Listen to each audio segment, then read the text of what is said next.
Okay, you guys may not be shocked to hear that Donald Trump wants his smiling, attractive mug face on yet another item. And this time it is the US passport. And I just have to show you a picture of this passport. Now, if you recognize that photo or it looks familiar, that is because that is, of course, the beautiful, I say ironically, scowling inaugural photo that Trump took. And that is, it's creepily similar, I would note, to his mugshot from Fulton County. And that's apparently a pose that he looked in the mirror and he thinks that's really working for me. But that is on passports. And but the thing you should know about this is that these are special edition passports. They are going to be given out around the 250th anniversary. I wonder so many things like who wants a passport with a version of a mugshot of a very unpopular president in it to go to other countries and say, hey, please let me into your country. But that, I guess, is a choice some people may make. We will see. Now, as we know, this is not the first time. Trump loves having his face on things. It's like one of his personal obsessions. It makes him feel good about himself. Who knows? But just to give you a sense, and I don't want to miss any of the things here. Trump was on, remember when he was on the National Park Pass? He's going to be on the National Park Pass too, I should say. There we are. Same vibe there, same mugshot vibe going there. So if you're going to go to a national park, welcome to that commemorative item you have there. Also, similar facial expression to the $1 coin on a gold coin. That one looks a little bit friendlier. There's a really low bar. Oh, that one looks scary with the fists on the desk. Who chooses these freaking things? The point, though, is that Trump wants his face on as many things as possible, and he's using the 250th anniversary of our country to commemorate that. Now, well, that is all weird, creepy. Who wants these things? Where are they going? Will they be even able to give these passports away? There are some people who are having a lot of fun with it. And I kind of love this. This is just so fun. Okay, so one of them is the House Majority PAC. So let me show you this. They made a fake passport with Trump and Epstein on it. They're smiling, they're mugging. Trump was still going for his like flow over hair vibe situation there. Epstein's leaning in. I love everything about this fake photo. Okay, there's also the governor of California, always loves to mock Trump. He made a fake California driver's license in honor of California's 157th anniversary, obviously a play on the 250th anniversary. So this is there again, a mock, a joke, making fun of Donald Trump and his obsession with having a version of his own mugshot on as many things as are humanly possible. Not to be forgotten, and this may be one of my favorites, Governor J.B. Pritzker, who always loves to just troll a little bit. There's J.B. Pritzker on a bottle of Malort liqueur, which is a huge thing in Illinois. I actually have a bottle of Malort on my cabinet here in my bookshelf. Huge thing in Illinois. There's his face on it. He's making fun of Trump too. Two can play that game is what was in the tweet from JB Pritzker, which I totally love. Now, the other thing that's so funny and hilarious and sad about this is that the Trump White House has gone on kind of, they're a little defensive about the critiques of Trump's mug being in a passport photo because it is so absurd. Of course, they're on defense. And so they have used the fact that Obama's face was on a commemorative Metro card around Inauguration Day back in 2009. Now, I remember this. This has nothing to do. This wasn't made by the Obama White House. This was actually made by the Metro, not Barack Obama. He was inaugurated. That was what it was about. Again, not something produced by the Obama campaign, by the White House.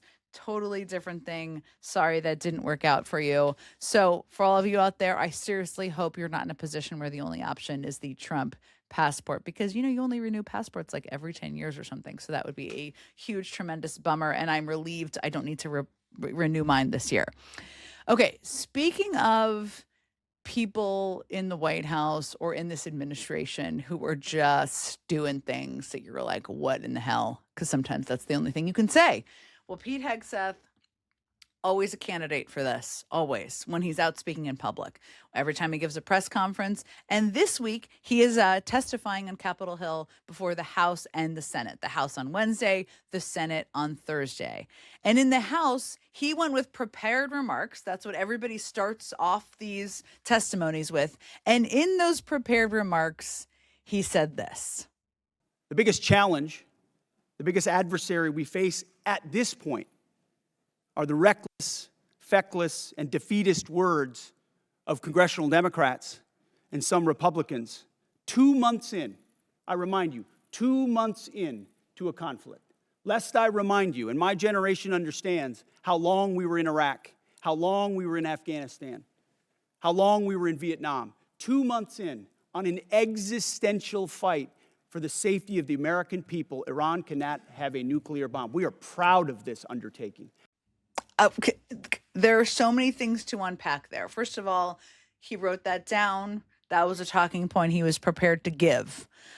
Second of all, he's saying that Democrats and some Republicans are the biggest problems. Buddy, you're at war with the Iranians. The biggest problems are the Strait of Hormuz is closed. We don't know when it will reopen. And if it reopens, it's going to take months. And so gas prices are still going to be high. The biggest problem is the 13 members of the military whose lives have been lost. The biggest problem is the fact that all of these military, a lot of them who are guarding the Strait of Hormuz, reportedly don't even have enough food. There was actually a report this week where a mother reported that her son had lost 17 pounds because there wasn't enough food to eat. That is a person who was serving in the military for our country. Okay, so Pete Hegseth, the Democrats and Republicans, I don't even know what you're talking. That's not your biggest problem. They're asking you questions. Here's the other thing about what he said.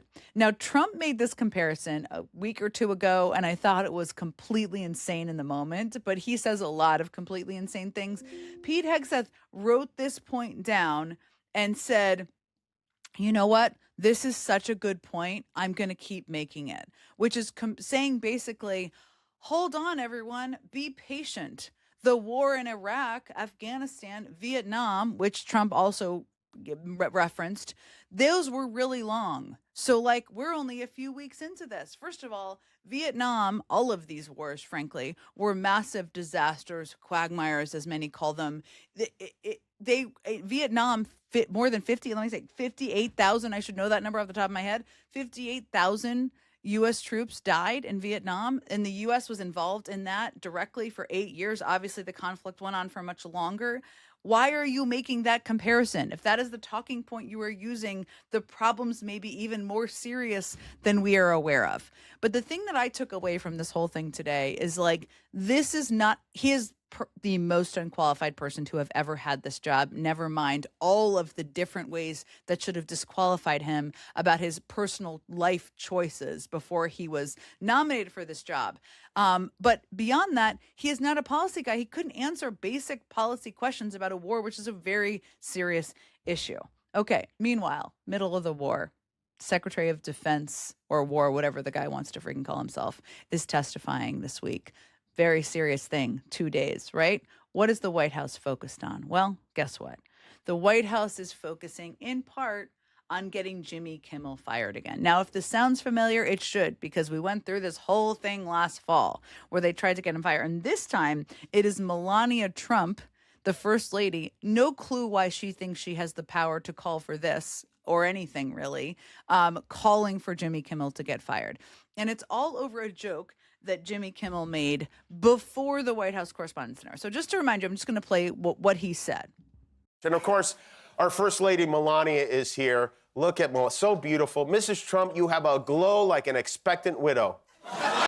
Now, okay, you don't have to love the joke, but he was not, what was he predicting? There was going to be a shooter at the White House Correspondents' Dinner on Saturday? No, he was giving a speech from a comedian because there wasn't going to be a comedian at the White House Correspondents' Dinner. Now, to add to this, but after that, they called on him. They said he has to be fired, the same kind of spiel that we saw in the fall. Now, to add to this, Trump yesterday made a joke that had some similar tones about the age gap. That was an age joke about Trump being old and Melania being much younger, decades younger. Here's what his joke that he made that was about his age just this week. She came to America at 19, met my incredible father. We loved him so much. We all loved him. We loved her. We loved him, Fred, and they were married for 63 years. And excuse me if you don't mind. That's a record we won't be able to match, darling. I'm sorry. Just not going to work out that way. We'll do well, but we're not going to do that well. 63 years. Okay. Yeah. Because he's a lot older than her. So there's a joke. Different. But the point is, nobody thought Jimmy Kimmel was predicting or rooting for a shooter to come to the White House Correspondents Center. That is freaking insane. Just like nobody thought when Caroline Leavitt made a joke before the press conference, before the White House Correspondents Center, that she was alluding to, or that she was predicting, or that she was rooting for shots to be fired. Here's what she said. It'll be funny. It'll be entertaining. There will be some shots fired tonight in the room. So everyone should tune in. It's going to be really great. I'm looking forward to hearing it. I love it. Now, obviously, she did not mean gunshots. Obviously, she meant jokes. But also, Jimmy Kimmel was making a joke days before the Correspondents' Center, and they're using this to go back to the old, tired playbook. It's like an old dog with no new tricks, once again.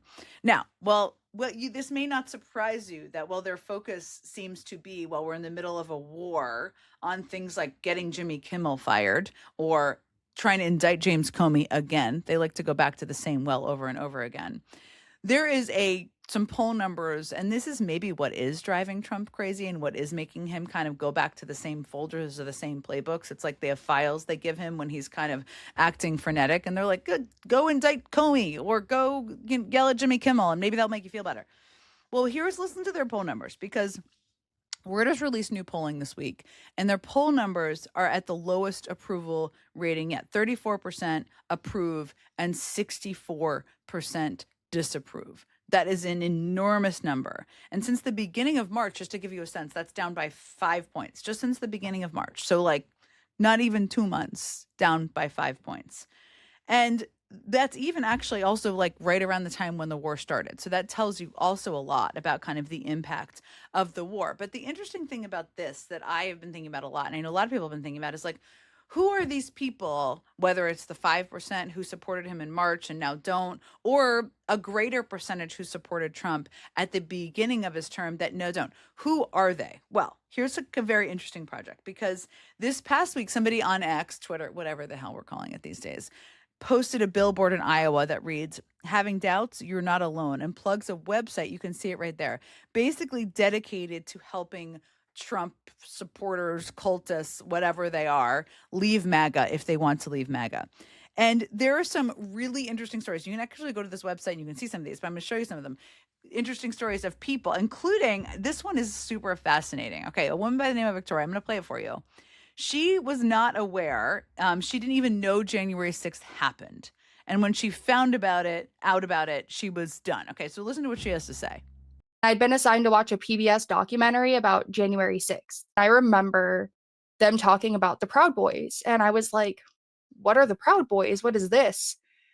And watching that documentary, I learned a lot of really, really not so nice truths about Trump.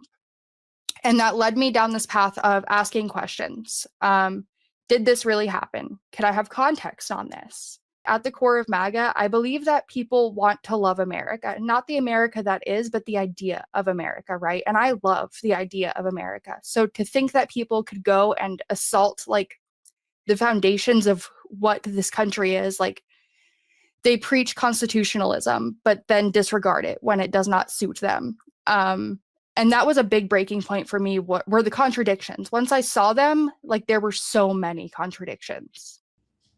I mean, look, I think people out there might say, how did she not know about January 6th? Be quiet. That's not the question to be asking right now. The question is, people like her, this is a great website. It's who needs to know more information about what this guy is actually about? Who may not watch MS Now. They may not watch Midas Touch or listen to it. They may not listen to Pod Save America, whatever else it may be, and allow for a bridge for these people to walk over it to the side that is not supporting somebody who played a role in January 6th. So that I think is super interesting. Okay, there's another one. I mean, there are lots of them, but there are a couple that stuck out to us. And one of them is from a guy named Michael from Ohio. And what was his heart stop? Well, the villainization of immigrants. And like, Lord knows that has been central. I see you, Stephen Miller, to what Trumpism is all about. But it's interesting to hear people talk about it and this realization of the impact of it on their actual lives. So just listen to what Michael had to say. I feel the way you talk as a leader really matters. It's, at some point, it's not just words, and it affects people's lives. And it's the immigration process is already really hard as it is, and it takes a long time. And if they're drumming up fear about immigrants, I feel like it's going to make it almost impossible for me to bring her over here. And yeah, I'm really concerned about that. Okay, so he's talking about the fact that his girlfriend is from the Philippines and he's seeing the impact on his life. And again, you may say, well, Stephen Miller was in the first White House. That's true. But you know what? Everything is worse this term. And I think the more people like Michael and like Victoria can see, like, this is not what they thought they were signing up for, the more we're going to see that 5% get even larger. We will see. But super interesting website. And I'll be digging through it more.